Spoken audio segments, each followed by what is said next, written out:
아멘. 오늘 우리에게 주시는 하나님의 말씀은 사도행전 8장 1절부터 8절까지의 말씀입니다. 제가 갖고 있는 신약성경 200페이지에 있습니다.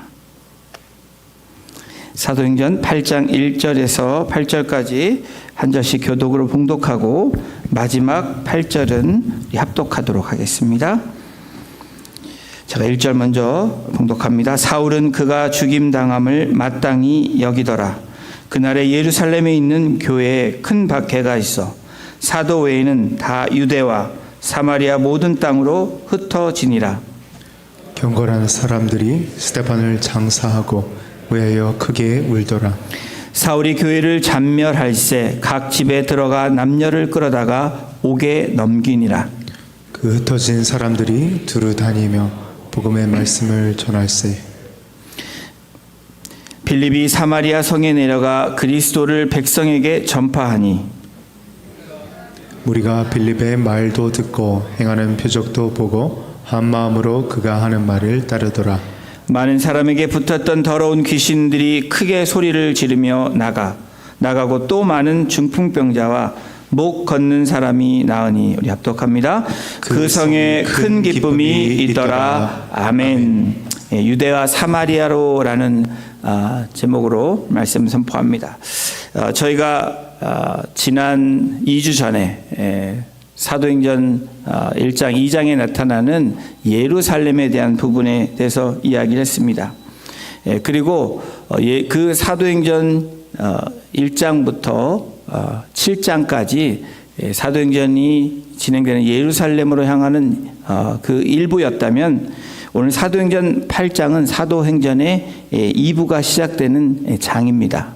이 사도행전의 가장 중요한 핵심 구절이 사도행전 1장 8절인데 우리 함께 이 말씀을 한번 암송해 보면 좋겠습니다. 암송해 보니까 여러분 스크린을 보고 외우시는데 스크린을 좀 꺼주실래요?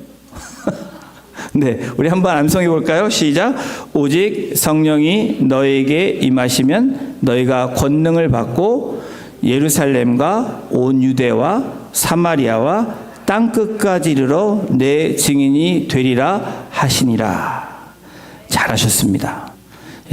사도행전 1장 8절의 말씀, 이 예루살렘과 이게 첫 번째 1장에서 7장까지의 하나님께서 이 예루살렘 교회를 세우시고 확장시켜 주시는 그러한 장면들, 그러한 이야기들이 진행되고 있다면 오늘 이 8장부터 12장까지는 온 유대와 사마리아에 대한 이야기입니다. 중간 단계인 이 8장에서 12장까지의 온 유대와 사마리아, 이것은 유대인 중심 교회가 어떻게 이방인 교회로 중심을 움직이게 되었는지, 하나님의 백성이라고 이야기하는 이 선민 사상을 갖춘 이스라엘이 어떻게 보편적으로 구원의 복음을 열방으로 향하게 되었는지를 펼쳐내주는 중요한 시작이 오늘 사도행전 8장부터 시작됩니다. 우리 8장 1절 초반부를 함께 같이 읽겠습니다. 시작. 사울은 그가 죽임당함을 마땅히 여기더라. 청년 사울이 사도행전 7장에 등장을 합니다. 그리고 이 사울이라는 청년이 마땅히 여겼다. 무엇을 마땅히 여겼냐면 이 7장에 스데반 집사님의 이 순교의 모습을 직접 목격하고 그렇게 죽임당한 것이 당연히 여겼다. 그것은 죽어도 마땅해라고 생각했다라는 겁니다. 이 스데반 집사님이 복음을 전했습니다. 예수가 메시아라는, 그리고 하나님의 아들이라는 이 메시지, 이것은 이 사도 바울에게, 그리고 그 당시 유대인들에게는 신성모독입니다. 왜냐하면 유일신 사상을 믿고 있던 이 이스라엘, 그 당시의 종교 지도자들과 이스라엘 백성들에게는 이 말이 다가오지 않는 말입니다. 이것은 굉장히 위험한 발상이었습니다. 그런데 이것을 보고 스데반이 이것 때문에 죽었던 것에 대해서 당연히 그렇게 생각했다라고, 그렇게 여겼다라고 이 사도행전 8장 시작이 그렇게 되고 있습니다. 이러한 사도 바울의 고백이 사도행전 22장 4절에 이렇게 고백하고 있어요. 나중에 신앙 고백하고 난 후에 사도 바울이 이렇게 고백합니다. 내가 이 돌을 박해하여 사람을 죽이기까지 하고 남녀를 결박하여 옥에 넘겼노니. 그러면서 22장 20절 이 스데반에 대해서 다시 또 이렇게 이야기합니다. 또 주의 증인 스데반이 피를 흘릴 때에 내가 곁에 서서 찬성하고 그 죽이는 사람들의 옷을 지킨 줄 그들도 아나이다. 스데반 집사님의 순교 현장에 있었고 그것을 목격했던 증인, 가장 가까이서 지켜봤던 이 사울이 뭐라고 얘기합니까? 당연하다라고 생각합니다. 이 청년 사울의 이 7장부터 이 8장의 등장은 예루살렘에서 온 유대와 사마리아로 복음이 확장되는 그런 시작임을 알려주고 있습니다. 더 나아가 땅끝으로 나아가는 하나님의 그 인도하심과 계획하심이 말씀대로 이루어지는 그 현장이 바로 오늘 사도행전 8장에서 시작되고 있습니다. 이제 드라마틱한 이 이야기가 전개되는 가운데 사도행전 8장 전에 있던 스데반 집사님의 이 순교로 예루살렘 교회에 세 가지 변화가 일어납니다. 첫 번째 변화는 이 순교로 말미암아 핍박이, 박해가 시작되었다라는 겁니다. 두 번째 변화는 박해가 시작되니까 사도들을 제외한 제자들과 3천 5천 명이 모였던 이 예루살렘 교회가 흩어지게 되었습니다. 그리고 세 번째 변화는 흩어지게 됨으로 말미암아 사마리아와 온 유대로, 그리고 더 나아가서는 온 땅으로 흩어지는 그러한 새로운 확장의 변화가 시작되었습니다. 오늘 본문은 하나님의 관점에서 바라볼 때 지금 교회들의 역할이, 교회인 우리들의 모습이, 성도인 저와 여러분들이 그 부르심에 어떻게 나아가야 되는지 분명하게 말씀해 주고 계시다는 사실입니다. 우리 사도행전 8장 1절 후반부를 한번 다시 같이 합독합니다. 시작. 그날에 예루살렘에 있는 교회에 큰 박해가 있어 사도 외에는 다 유대와 사마리아와 모든 땅으로 흩어지니라. 단순한 사도들만, 예수님과 함께 했던 이 제자들, 사도들만 박해한 것이 아니라 예루살렘 교회에 모였던 3,000명, 5,000명, 그렇게 놀라운 그 구원의 역사가 일어났던, 그래서 모이기를 힘쓰며 그 은혜의 장이었던 예루살렘 교회의 성도들에게도 같은 박해, 핍박이 시작되었음을 알고 있습니다. 하나님은 이 박해, 여러분 잘 되고 있는데 문제가 생깁니다. 하나님을 위해서 나름 잘하고 있는데 문제가 생긴 것입니다. 정말 복음을 전하는 일에 너무 열심히 하고 우리가 너무 모이기도 힘쓰고 사랑하고 떡을 떼고 너무 아름다운 공동체의 모습이 있습니다. 그런데 이 박해가 시작되면서 위기가 찾아오게 되었다는 겁니다. 하나님은 이 박해를 놀라운 선교의 역사로 바꾸시는 이 역사들을 우리에게 제시해주고 있는데, 그날에 큰 박해가 일어나니까 사도들을 제외한 모든 사람들을 흩어지게 하였다라는 겁니다. 이 흩어짐에 열심인 사람, 그 반대에 섰던 이 청년 사울이 너무나 어떻게 열심히 했냐면 사도행전 8장 3절에 보면 이렇게 사도 바울이 했던 행적들을 기록하고 있습니다. 8장 3절입니다. 사울이 교회를 잔멸할새 각 집에 들어가 남녀를 끌어다가 옥에 넘기니라. 이 잔멸했다라는 이 원어의 의미를 보면 멧돼지가 포도밭을 완전히 망가뜨렸다라는 그 의미가 잔멸이라는 겁니다. 다시 말하면 망가뜨리고 파헤치고 못쓰게 만들었다라는 겁니다. 누가요? 청년 사울이 각 집마다 들어가서 그렇게 행했다라는 것입니다. 청년 사울의 최선은 교회를 진멸하는 것입니다. 그것이 3절에 나타난 성경이 그대로 그 사실을 묘사하고 있습니다. 교회를 박살내며 없애는 것이 사도 바울의 최선이었다라는 거예요. 사울의 최선은 열정을 다해서 종교적인 행위를 하는 모습입니다. 폭행을 가하며 박해를 가했던 사도 바울의 청년 사울의 모습이 그렇게 기록되고 있습니다.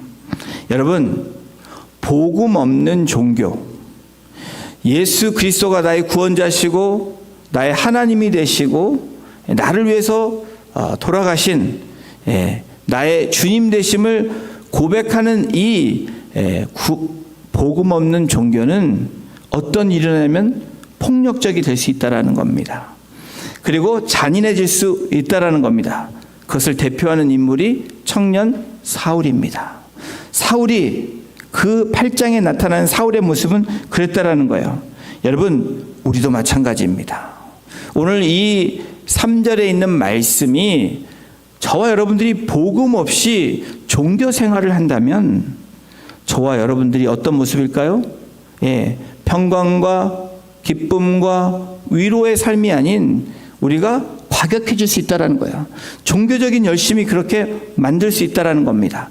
그런데 복음 있는 종교는 예수 그리스도를 증거하는 그 사람들은 여러분 어떤 모습이어야 됩니까? 폭력적이지 않고 잔인해지지 않는다는 거예요. 왜 그렇습니까? 평강의 왕으로 오신 예수 그리스도를 바라보는 사람들이라면 그렇게 행할 수 없기 때문입니다.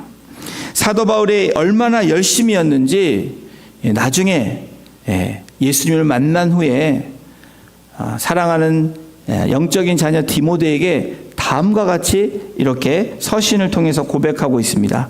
디모데전서 1장 13절입니다. 우리 함께 읽어보겠습니다. 시작. 내가 전에는 비방자요 박해자요 폭행자였으니 도리어 긍휼을 입은 것은 내가 믿지 아니할 때에 알지 못하고 행하였습니다. 사도 바울의 행동은 예루살렘에 있는 그리스도인의 한 집도 남기지 않고 샅샅이 그리스도인들을 잡으려고 다녔던 사람입니다. 사울의 최선과 열심이 나타나는 장면입니다. 여러분, 이 사울의 최선, 이 열심, 믿지 아니하였을 때 사울의 모습은 비방자요, 폭행자요, 그리고 박해자였다라고 디모데에게 자신의 모습이 과거의 그런 모습이었다 고백하고 있습니다. 내가 믿지 아니할 때. 여러분, 주님을 제대로 믿지 아니하는 사람은 이러한 모습이 드러날 수밖에 없습니다.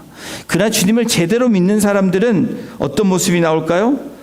종교적인 최선이 아닌, 나의 최선이 아닌 주님을 위한 최선의 삶으로 바뀌어진다라는 겁니다. 유대와 사마리아의 모든 땅으로 흩으시는 이 역사를 통해서 여러분, 이 흩어졌다라는 이 의미는 굉장히 우리에게 부정적인 단어로 들릴 수밖에 없습니다. 그렇죠? 흩어진 것은 일반적으로 불행한 모습입니다. 가정을 흩으셨다. 나라의 백성들을 흩어서 사방으로 보냈다. 여러분, 이런 얘기를 들으면 어떨까요? 그 당시 초대교회 예루살렘의 교회를 시작해서 이 모였던 사람들의 모습은 사도행전 2장 46절에 무엇라고 성경이 기록하냐면 이렇게 기록하고 있습니다. 날마다 마음을 같이하여 성전에 모이기를 힘쓰고 집에서 떡을 떼며 기쁨과 순전한 마음으로 음식을 먹고, 흩어지는 모습이 아닌 모여지는, 교회로 모여지는 이 공동체로 초대교회의 모습은 그랬다라는 거예요. 우리는 모여 있는 것이 좋습니다. 원하는 장소에 그 위치에 함께 있는 것이 좋은 모습입니다. 그런데 여러분, 오늘 이 8장에서 스데반의 죽음으로 시작해서 7장의 스데반의 순교를 통해서 오늘 8장의 시작은 바로 예루살렘 교회의 새로운 국면을 맞이하게 합니다. 상상하지 못했던 방법으로 하나님께서 무엇을 하십니까? 예, 흩으셨다라는 겁니다. 예, 하나님의 최선의 방법을 하나님은 흩으심을 통해서 일하고 계시다는 것을 오늘 성경에서 우리가 만나보게 됩니다. 사도들을 제한 다른 제자들을 흩으시는 이상한 방법, 그것이 하나님의 관점이 아닌 세상의 관점으로 볼 때는 그렇다라는 겁니다. 교회를 핍박했더니 끝날 줄 알았던, 흩어지게 함으로 그것이 분열되게 했다라는 그런 생각을 가질 수 있지만 하나님의 역사는 다르다라는 겁니다. 어떤 역사가 일어났죠? 민들레 홀씨의 역사가 일어난 겁니다. 민들레 홀씨를 흔들면 어떻습니까? 그 씨가 날아가죠. 예, 그 씨가 날아가면 땅에 내리면 어떻게 됩니까? 그 씨앗이 다시 꽃을 피우게 되죠. 예, 하나님의 방법은 그렇다라는 거예요. 지금까지 사내들인 공의 위협에도 굴하지 않고 복음 전도를 했던 사도들의 이 초점을 맞췄던 예루살렘 교회였다면 온 유대와 사마리아로 바꾸시는 그 하나님의 인도하심은 흩어짐이었다라는 겁니다. 이 흩어짐을 통해서 어떤 다음 일들이 진행되는지 사도행전 8장 4절을 우리가 함께 같이 읽어보겠습니다. 시작. 그 흩어진 사람들이 두루 다니며 복음의 말씀을 전할세. 흩어진 사람들, 디아스포라를 하나님께서 만드심으로 복음의 말씀을 전하는 그런 역사로, 그런 일들로 하나님이 인도하셨다라는 겁니다. 사람의 눈에 그 당시 핍박받았던 예루살렘 성도들과 제자들은 어떤 마음이었을까? 왜 우리에게 이런 일이 났을까? 그런 생각을 분명히 했었을 것입니다. 그러나 하나님은 그것을 통하여서, 박해를 통해서 어떤 역사를 만드십니까? 복음의 말씀을 전하는 이 지경을 확장시키는 하나님의 계획과 인도하심이 있었다라는 겁니다. 이 마치 민들레 홀씨, 이 민들레 홀씨가 퍼졌을 때 여러분 그것이 어디로 갈지 모르지만 어딘가에 정착해서 꽃을 피우는 것처럼 복음의 말씀을, 복음이 전해지는 놀라운 역사들을 바로 경험하고 있는 겁니다. 하나님의 최선, 흩어진 제자들, 이 사람들이, 이 디아스포라들이 두루다니며 복음을 전하게 한 것입니다. 예, 이 흩어진 사람들, 오늘 본문에서도 이 사람의 열정과 열심이 오늘 8장 1절에서 8절까지 잘 나타내주고 있습니다. 예루살렘 교회와 성도들의 열정과 열심은 놀랍습니다. 그래서 예루살렘에 놀라운 하나님의 성령의 역사가 일어나고 병든 자들이 고쳐지고 하루에도 3천 5천 명이 주님께 돌아오는 놀라운 역사들이 일어났습니다. 그러나 이러한 놀라운 역사의 또 한 반대쪽에 청년 사울의 열심도 우리가 간과할 수 없는 사실입니다. 여러분, 복음을 전할 때에 우리가 예수 그리스도를 증거할 때 따라오는 것이 있습니다. 그것이 1절 2절에 나타내주고 있는데 예루살렘에 있는 교회에 큰 박해가 있었다라는 겁니다. PPT 띄워주세요. 2절 크게 울었다. 복음을 전할 때 따라오는 것이 무엇입니까? 제대로 예수 그리스도를 증거하는 그 일에는 박해가 따르게 되어 있습니다. 왜 그럴까요? 우리가 전하는 예수 그리스도 참 진리는 이 세상과 정반대로 가고 있기 때문에 그렇습니다. 그래서 여러분, 저와 여러분들이 우리가 삶이 평안해 그냥 그럭저럭 잘 살고 있어. 여러분, 이게 좋은 사인일까요? 아니면 주님에서 열심히 살고 있는데 나에게 생각지 않은 이 박해와 여러 가지 일들이 찾아올 때 그것이 복된 일일까요? 오늘 성경은 분명하게 말씀합니다. 예루살렘에 있는 교회에 큰 박해가 있었다라고 기록합니다. 그때 2절에 뭐라고 나오냐면 이 스데반 집사를 위해서 그 성이 크게 사람들이 크게 울었다라고 얘기합니다. 여러분 이 크다라는 이 단어 이것이 헬라어로 메가라는 단어입니다. 메가 들어보셨죠? 메가 철치. 그리고 이 메가폰 이런 거 들어보셨잖아요. 메가라는 것은 엄청나게 크다라는 의미입니다. 여러분 엄청난 박해가 있으면 엄청난 부르짖음이 따라옵니다. 여러분 그렇죠? 박해가 있을 때 여러분들 가만히 계십니까? 괴로워서 부르짖죠. 이것이 정상적이라는 겁니다. 그럼에도 불구하고 사람의 열심이 여러분 하나님의 말씀과 하나님의 인도하심과 연결되어질 때 어떤 일이 일어나는지 오늘 사도행전 8장 5절에 분명하게 우리에게 제시해주고 있습니다. 우리 5절을 함께 같이 읽어보겠습니다. 시작. 빌립이 사마리아 성에 내려가 그리스도를 백성에게 전파하니.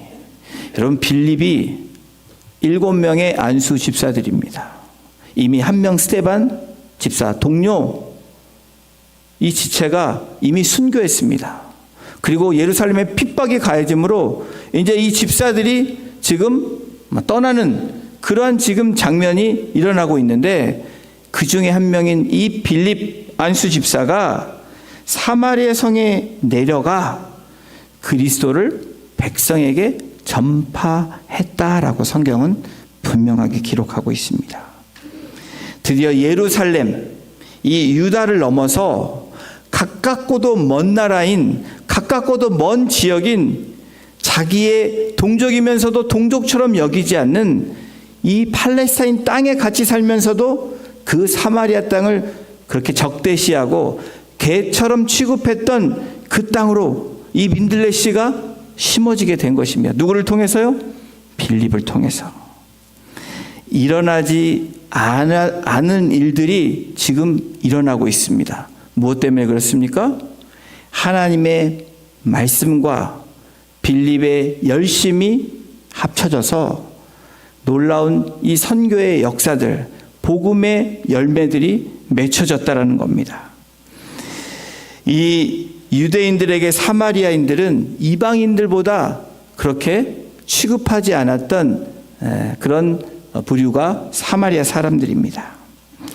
빌립의 사마리아 사역은 뿌리 깊은 적개심의 담을 넘는 놀라운 하나님의 역사였습니다.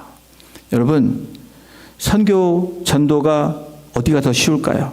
내가 잘 알고 있는 나랑 좀 이렇게 문제가 생겨서 있는 내 이웃, 내 친구에게 복음을 전하는 일이 여러분 쉬울까요? 아니면 나를 전혀 모르는 먼 지역에 가서 예수 그리스도는 하나님의 아들이시고 나를 위해서 십자가에 달려 돌아가신 나의 구원자가 되신다 라고 선포하는 게 더 쉬울까요?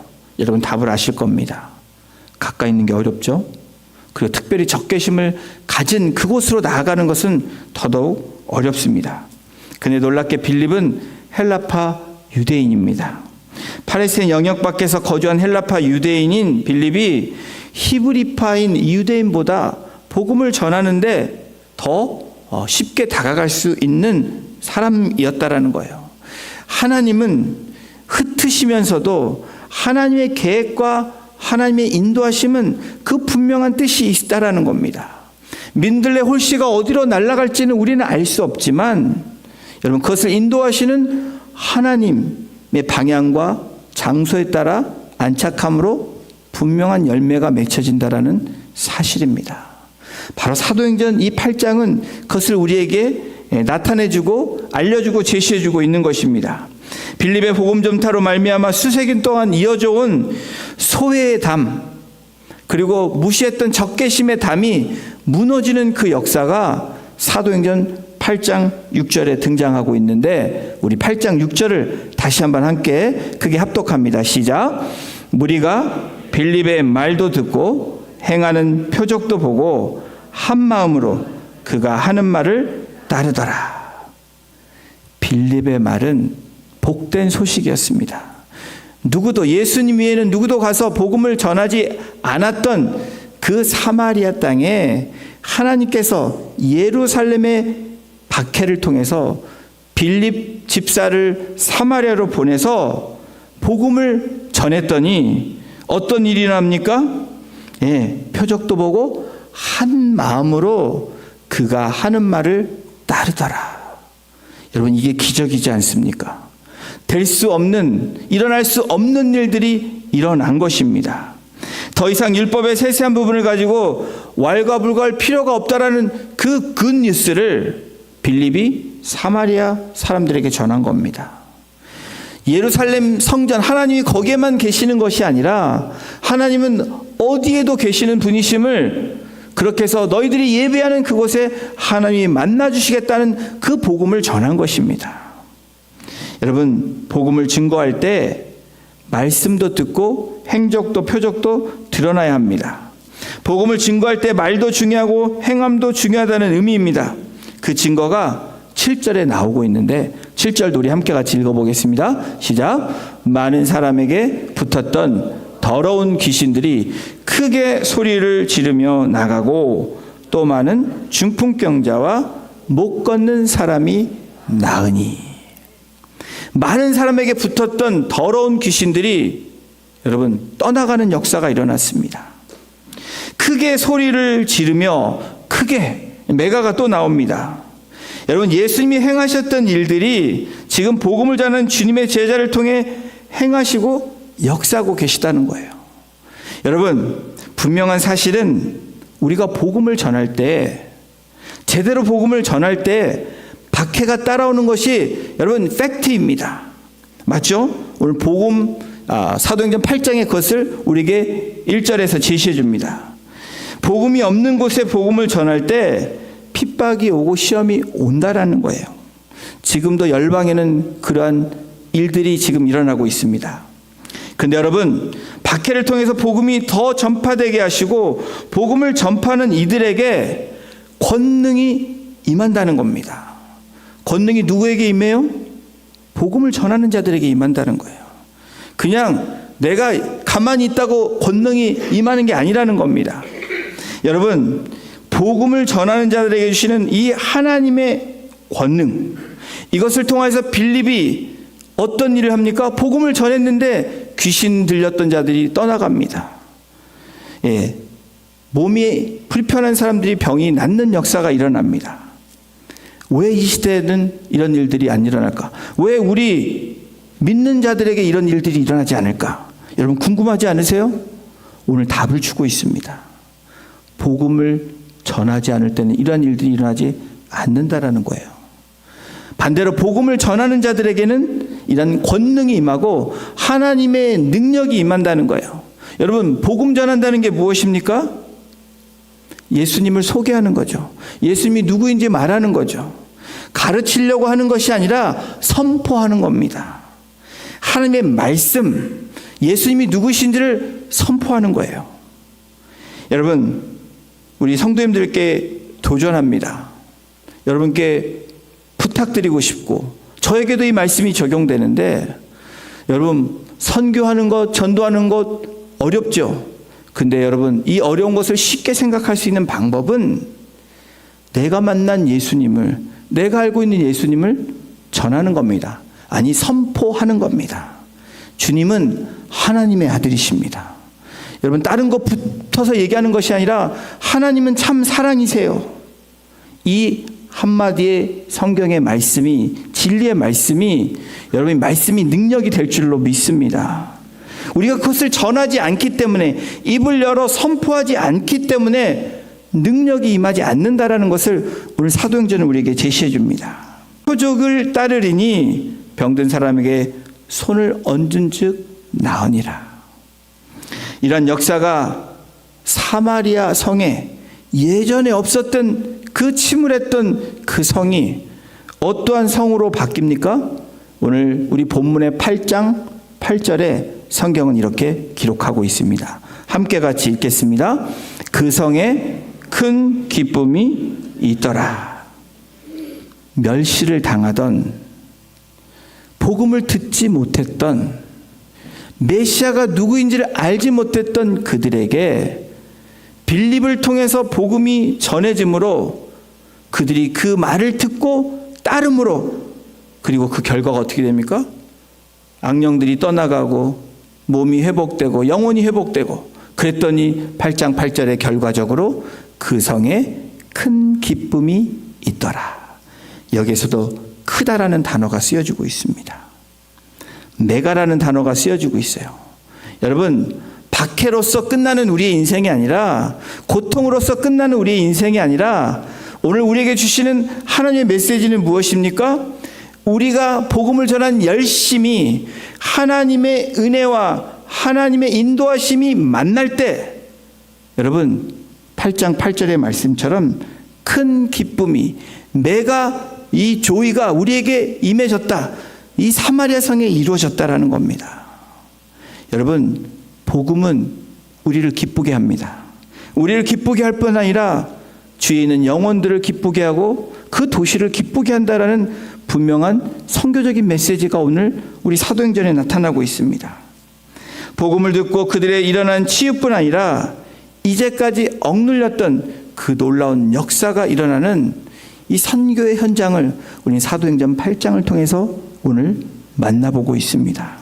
사랑하는 성도 여러분, 사마리아 성에서 성령 안에서 기뻐했던 것처럼 우리가 복음을 전하는 바로 온 유대와 사마리아로 우리를 부르시고, 그것이 우리의 가정이든 직장이든 이웃이든 우리가 나아가야 될 그 방향이라면, 그곳에서 빌립이 말씀대로 이 복음을 전했던 그 모습대로 복음을 프로클레임 한다면 그 권능을 통해서 하나님께서 회복시켜 주시고 그 성을 기쁘게 하시는 그 놀라운 역사를 이루어낼 줄로 믿습니다. 여러분, 로마서 14장 7절은 이렇게 말씀하고 있습니다. 우리 함께 이 말씀 읽어보겠습니다. 시작. 하나님의 나라는 먹는 것과 마시는 것이 아니요 오직 성령 안에 있는 의와 평강과 희락이라. 여러분, 복음이 있기 전에, 복음을 받아들이기 전에 사마리아 성은 먹는 것, 마시는 것에 초점을 맞췄다면, 복음을 받고 난 성령이 임한 사마리아 성은 의와 평강과 희락이었다라는 분명한 사실입니다. 우리에게 복음이 있는, 복음을 듣고 복음을 전하는 자들에겐 의와 평강과 희락을 주시는 그 하나님의 은혜를 이번 한 주간도 경험하시고 그것을 주님 앞에, 주님 안에서 누리시는 귀한 성도님들 한 분 한 분 되시기를 주님의 이름으로 축원합니다. 우리 신앙에서 중요한 것은 우리의 뜻과 우리의 의도가 아니라는 겁니다. 우리의 반응입니다. 바로 하나님의 뜻에 반응하는 것이 신앙입니다. faith는 하나님의 말씀에 내가 반응하는 것입니다. 그 말씀에 순종함으로 나아가는 행위, 그것이 반응이죠. 우리의 최선이 하나님의 최선과 만날 때, 하나님의 인도하심과 만날 때 놀라운 이 메가적인 큰 기쁨을 누리는 역사를 누릴 줄로 믿습니다. 이번 한 주간에도 이 큰 기쁨, 핍박이 왔을 때 여러분 어떻게 우리가 고백합니까? 이 핍박은 이꼴 8장 8절에 있는 큰 기쁨으로 역사될 줄로 믿는 그 반응의 믿음의 고백이 있기를 소원합니다. 더불어서 그 가운데 우리가 해야 되는 복음 전파가 예수 그리스도가 누구인지 선포하고 고백할 수 있는 이번 한 주간을 통해서 우리 주위에 있는 소외된 사람들, 아직도 예수님을 알지 못해서 먹고 마시는 일에 힘쓰는 그들에게 의와 평강과 희락을 전해주는 축복의 통로로 이번 한 주간도 사용되시는 우리 성도님들 한 분 한 분 되시기를 주님의 이름으로 축원합니다. 우리 시간 같이 기도하며 나아가길 원합니다. 이 시간 같이 찬양하겠습니다. 먼저 찬양 드리고 우리 합심해서 기도하는데요.